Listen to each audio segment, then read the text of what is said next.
Bonjour, bonsoir, comment vous allez? J'espère que tout Aujourd'hui, va nous bien. sommes Et là les au moins activités. pour parler d'une chose très importante. Beaucoup de personnes pensent que l'économie, c'est-à-dire, n'est pas le leur. C'est-à-dire, nous sommes des entrepreneurs, nous sommes des commerçants, nous sommes, je ne sais pas quoi. Nous pensons que l'économie, c'est pour les économistes, la gestion, c'est pour les gestionnaires, et, c'est-à-dire, et tout ce qui va avec. En réalité, l'économie, tout le monde doit comprendre au moins comment fonctionne l'économie.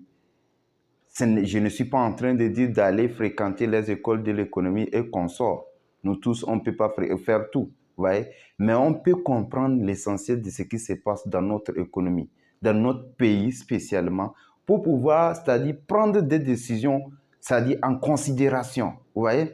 L'économie, connaître l'économie de ton pays, connaître comment fonctionne l'économie permet, c'est-à-dire surtout ceux qui investissent, permet, c'est-à-dire la cohérence des décisions. Donc, c'est sur ces points nous allons parler, nous allons essayer d'expliquer l'économie d'une façon un peu plus explicite, c'est-à-dire très simple à comprendre dans un langage familier. En réalité, l'économie est très simple. Retenez ceci, il faut retenir très simplement ce que je vais vous dire. L'économie est très simple dans la façon où, c'est-à-dire c'est toutes les transactions que nous faisons au quotidien qui constituent ce que nous appelons en réalité l'économie. Je sors, je vais au boulot. C'est-à-dire on me paie un salaire, j'achète chez quelqu'un, je lui paie l'argent, lui prend ça, il va à la banque, on les prête.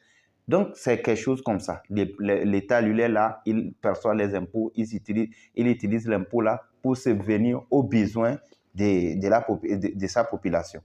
Donc, en réalité, c'est c'est-à-dire c'est tous ces petits processus-là qu'on appelle l'économie. Donc, en bref, c'est pour dire que l'économie est la somme de toutes les actions qui la composent. Vous voyez? Donc, c'est ce qui fait que les économistes, pour rechercher les dépenses totales d'un pays ou bien d'une communauté, il suffit juste de faire les dépenses réellement, c'est-à-dire avec leur propre argent, et les dépenses de ces crédits, les dépenses des dettes. On va voir le total dépenses créées dans une communauté. C'est pour vous dire que l'économie est basée essentiellement sur deux entités. Vous voyez? Et je peux dire, en bref, que c'est le gouvernement qui manipule l'économie. Et maintenant, le gouvernement est composé de deux parties. C'est-à-dire, nous avons le gouvernement central. Le gouvernement central, là, qui fait quoi? C'est lui qui, c'est-à-dire, qui cotise, c'est-à-dire, qui collecte plutôt, autant pour moi, les impôts chez les ménages pour le fonctionnement du pays. Maintenant, la deuxième partie du gouvernement, c'est quoi? C'est la banque centrale. Chaque pays a sa banque centrale ou chaque communauté. Chez nous, ici, nous avons la banque, la BCAO, vous voyez, la Banque des États de l'Afrique de l'Ouest. Nous avons la BCAO qui est un moteur de l'économie. Donc, en collaboration avec c'est-à-dire le gouvernement, c'est eux qui font tourner l'économie. Pourquoi je l'ai dit? On va l'expliquer en deuxième partie. Comment les banques, c'est-à-dire la banque centrale, dirigent l'économie? Vous voyez? Dans une économie où, ça dit, tout est stable, tout ne va pas, où les taux d'intérêt peut-être sont hauts ou consorts, où c'est-à-dire l'évolution de de l'économie est lente, la banque centrale peut décider de baisser les taux d'intérêt de la banque.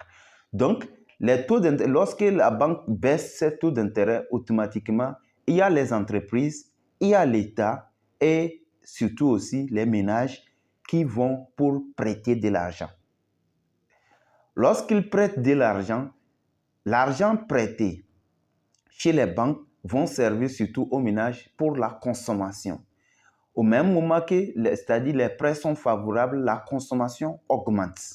Lorsque la consommation augmente, la consommation qui a augmenté va entraîner l'augmentation des revenus et surtout aussi de la création de l'emploi. Comment cela peut se faire? En réalité, lorsque tu dépenses pour quelque chose, tu crées de l'argent, c'est-à-dire tu ne crées pas l'argent plutôt, mais plutôt tu crées un revenu pour une autre personne X. Et cette personne X C'est-à-dire comment il perçoit ton argent. Tu vas, tu achètes quelque chose chez lui, automatiquement, lui aussi, il est en train de créer, c'est-à-dire une source de revenus. Si maintenant la consommation est excessive, la consommation est un peu suffisante, qu'est-ce qui se passe? Il aura l'évolution de son économie, c'est-à-dire de son entreprise. Et en ce moment, il se dira que je ne peux plus gérer seul, il faut faire appel à quelqu'un, un employé. Et en faisant l'appel à un employé, il crée de l'emploi. Vous voyez? Donc, maintenant, comment pouvoir faire jusqu'à arriver au stade où il va développer passer les achats, peut-être, ou bien la production minimale, c'est-à-dire très peu ne pourra pas lui servir. C'est là, il va se dire que il y a la banque, maintenant je vends très bien, j'ai un bon état financier, je peux aller présenter mon état financier à la banque qui va peut-être m'aider à me prêter de l'argent pour faire évoluer mon activité. C'est là la banque redevient, c'est-à-dire va encore intervenir. Toi, tu as prêté de l'argent pour consommer, ça a permis à quelqu'un de s'enrichir qui a maintenant toutes les garanties, c'est-à-dire qui devient déjà un emprunteur solvable du coup parce que la banque voit son entreprise, il a la capacité de pouvoir rembourser et peut-être, c'est-à-dire il y a d'autres garanties qu'on appelle les collatéraux qu'il a. Donc, lorsqu'il possède cela, la banque est confiante et il lui prête de l'argent. Vous voyez? Et le cycle va de même, c'est-à-dire de la même façon. Vous voyez? Lui aussi, en produisant beaucoup, il va employer plus les gens. Il emploie plus les gens. Ces gens, il va les rémunérer. Lorsqu'il les rémunère, eux aussi vont dépenser, qui vont encore faire évoluer d'autres personnes. Donc, c'est comme ça et l'économie va se relancer. C'est-à-dire, en faisant relancer l'économie, à un certain moment, on va voir que il y en aura des conséquences. Vous voyez? Il y en aura sûrement des conséquences. Donc, pour dire qu'en réalité, c'est la dette. Pour dire en réalité que c'est la dette. La dette qui tourne autour de l'économie. Tout ce qui se passe, c'est la dette, c'est le crédit. Mais elle a deux noms, comme je vous l'ai dit, elle a deux noms différents. La dette peut prendre deux noms. Au moment où vous convenez apprendre à faire, donc il y a celui qui est, c'est-à-dire qui a la dette comme le nom passif et l'autre pas actif. Celui qui prête, c'est-à-dire il a sa dette, le nom de la dette chez lui devient un actif et l'autre chez l'autre c'est un passif chez l'emprunteur. Ouais. Du coup, c'est la dette qui fait évoluer notre économie. Donc, à travers cela, à un certain moment, vous allez me dire que la banque en réalité, la banque va continuer à un certain moment, on attend qu'ils ont augmenté les taux d'intérêt. Les banques n'ont pas besoin d'augmenter ces taux pour avoir les revenus qu'ils ont. Ils veulent plutôt baisser ces taux pour avoir plus de monde qui prête parce que on fera une vidéo spécialement sur la banque pour comprendre pourquoi la dette est très importante, c'est-à-dire les prêts sont très importants pour les banques. Donc, il veut que les gens prêtent beaucoup. Mais pourquoi à ce moment, ils essaient d'augmenter leurs taux? C'est ce que nous allons voir en troisième partie. Donc, il n'y a rien sans conséquence. Vous voyez, nous allons voir que tout est vert. Vous voyez, il y a beaucoup de création d'entreprises, il y a beaucoup de prêts, donc il y a de l'argent, il y a de l'abondance. Vous voyez? Donc, mais tout se paie. Pour avoir, il faut donner. Vous voyez? Donc, du coup, qu'est-ce que la banque va faire? Et qu'est-ce que ça va entraîner? Ça va entraîner, c'est-à-dire ce que nous vivons aujourd'hui, l'inflation. Moi, je paie. Il y a abondamment d'argent. Les gens, les consommateurs, il y a la demande qui va augmenter. C'est-à-dire, celui-ci a l'argent, celui-ci a l'argent, la demande augmente excessivement. Or, la capacité de production est faible. Il n'y a pas de main-d'œuvre. Donc, du coup, qu'est-ce que les entreprises font? Ils font appel aux emplois, comme on l'a dit précédemment. Ils vont encore recruter. Au même moment que les entreprises recrutent, c'est leur coût de production qui augmente.